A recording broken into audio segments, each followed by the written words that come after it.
दोस्तों, जिन लोग का सपना होता है सरकारी नौकरी पाना, तो उनके लिए बहुत ही बड़ी खुशखबरी आ गई है। यानी कि असिस्टेंट टीचर यानी कि प्राइमरी टीचर। तो यहाँ पे प्राइमरी टीचर का वैकेंसी आ गया है। और सबसे खुशी की बात यह है कि जिनके पास बीएड नहीं है तो वो लोग भी इस फॉर्म को अप्लाई कर सकते हैं, क्योंकि असिस्टेंट टीचर यानी कि प्राइमरी टीचर यहाँ पे आपको बीएड की डिग्री मांगा नहीं गया है। यानी कि here are not requirement of BEd degree or BEd qualification. तो आप सभी लोग ध्यान से वीडियो पूरा देखिए। इस फॉर्म को अप्लाई करने के लिए, इस जॉब को अप्लाई करने के लिए आपके पास कौन सी क्वालिफिकेशन होनी चाहिए, आपके पास कौन सा डिग्री होना चाहिए और आपका एज कितना होना चाहिए, किसको कितना छूट मिलेगा, और यहाँ पे सबसे मोस्ट इम्पोर्टेंट डॉक्यूमेंट वेरिफिकेशन। अगर आप लोग के पास जो बताऊंगा डॉक्यूमेंट, वो डॉक्यूमेंट नहीं रहेगा तो आप सभी लोग इसके फॉर्म को अप्लाई नहीं कर सकते हैं। अब यहाँ पे आप सभी लोग देख सकते हैं, यहाँ पे इस पोस्ट का नाम है असिस्टेंट टीचर यानी कि प्राइमरी टीचर। आपको यहाँ पे क्लास 1 से लेकर के 5 तक के बच्चों को पढ़ाना है। क्लास 1 से 5 तक। देखिए यहाँ पे लिखा गया पोस्ट कोड, और यहाँ पे नेम ऑफ पोस्ट, और यहाँ पे नेम ऑफ डिपार्टमेंट, किस कास्ट में कितना पोस्ट आया है, यहाँ पे सारा चीज़ लिखा गया है। यहाँ पे यूआर के लिए यहाँ पे टोटल है वो है 502, और ओबीसी के लिए 306, एससी के लिए 166, और यहाँ पे एसटी के लिए यहाँ पे दिया गया है एसटी के लिए 69। तो यहाँ पे जो भी यहाँ पे कैटेगरी है UR, OBC, SC, ST, EWS, तो यहाँ पे सारा यहाँ पोस्ट दिया गया है। तो यहाँ पे आपके एजुकेशन के हिसाब से भर्ती आया है असिस्टेंट टीचर का। और हम यहाँ देखते हैं कि इस फॉर्म को अप्लाई करने के लिए आपके पास कौन सी डिग्री होनी चाहिए। देखिए इस पोस्ट का नाम है असिस्टेंट टीचर यानी कि प्राइमरी टीचर। आपको 1 से लेकर के 5 तक के बच्चों को पढ़ाना है। और यहाँ पे दिया गया है DSSB, यानी कि इस संस्था का नाम है DSSB। यही जो है इस पोस्ट को हायर किया है, इस भर्ती को लाया है। DSSB का मतलब होता है दिल्ली सब ऑर्डिनेट सर्विस सिलेक्शन बोर्ड। और यहाँ पे टोटल पोस्ट रहने वाला है 1180। ठीक, और यहाँ पे जो भी इसका नोटिफिकेशन है वो यहाँ पे आउट हो गया है।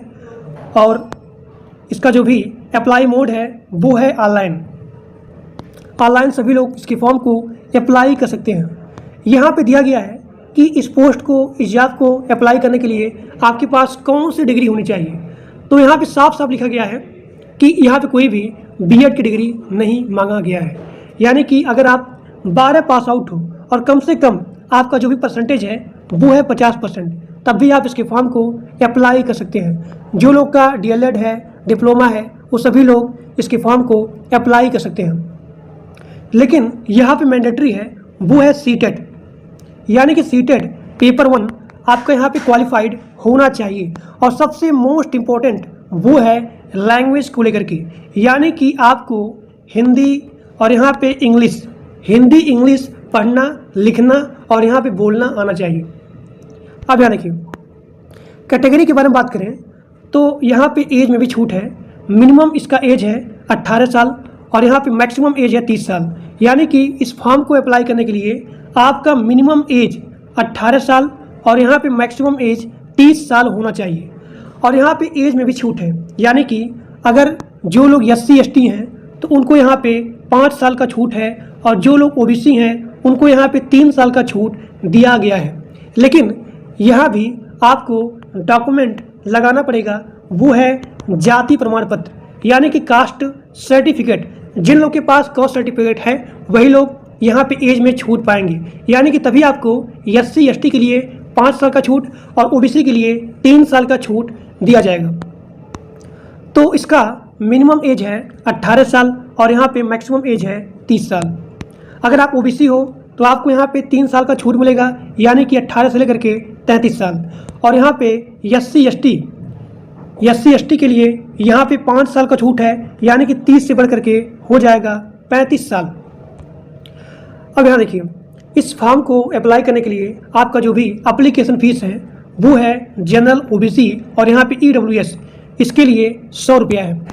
और यहाँ पे SC ST PWD चाहे कोई भी हो, इनके लिए यहाँ पे कोई भी चार्ज नहीं मांगा गया है।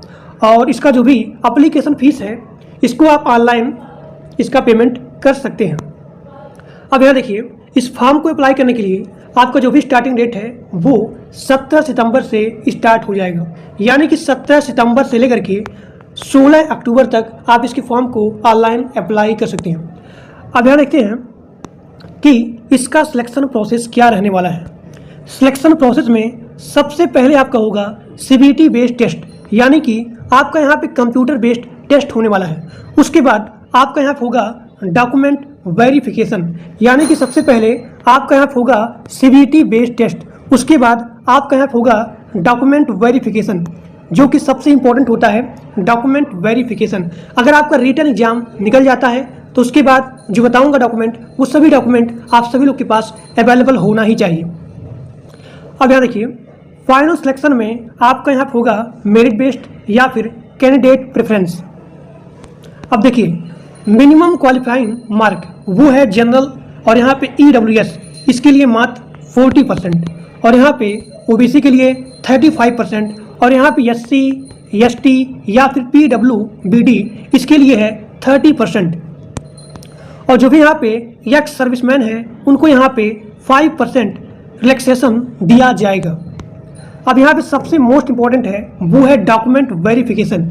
यहाँ पे सबसे पहले आपसे मांगा जाएगा पासपोर्ट साइज का फोटोग्राफ, मिनिमम 4 फोटो, और यहाँ पे मैक्सिमम 20 फोटो अवेलेबल होना ही चाहिए, यानी कि अप्लाई से लेकर के ज्वाइनिंग तक आपको यहाँ पे सेम फोटो अवेलेबल होना चाहिए।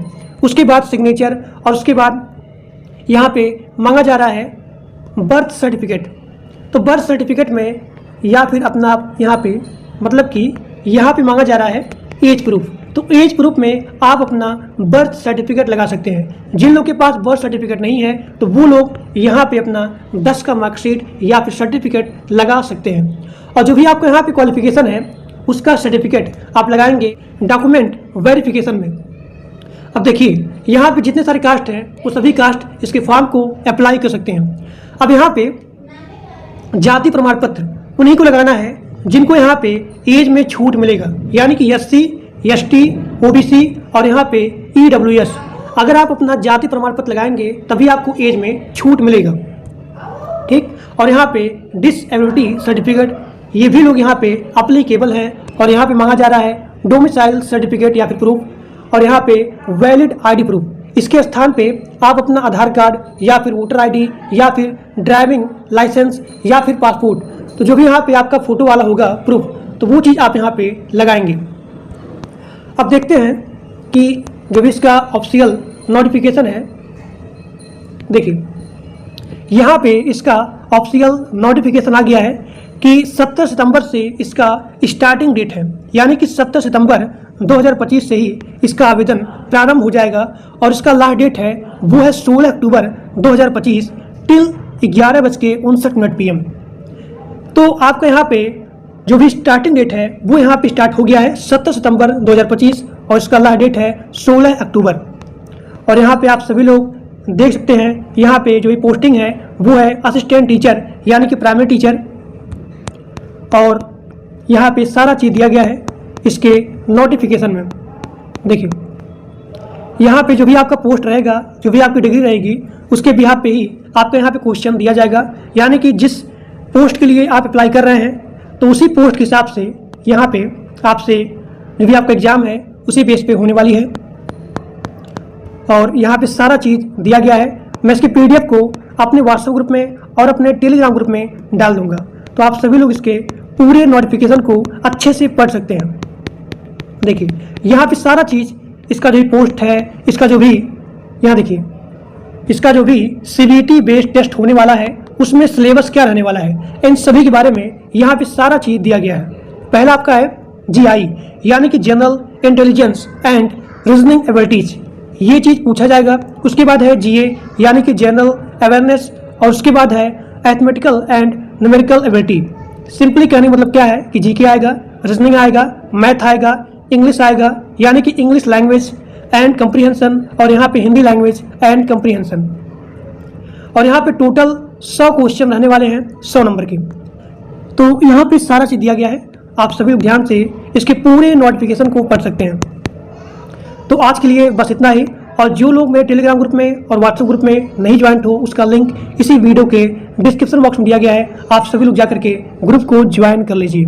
तो आज के लिए बस इतना ही। Thank you.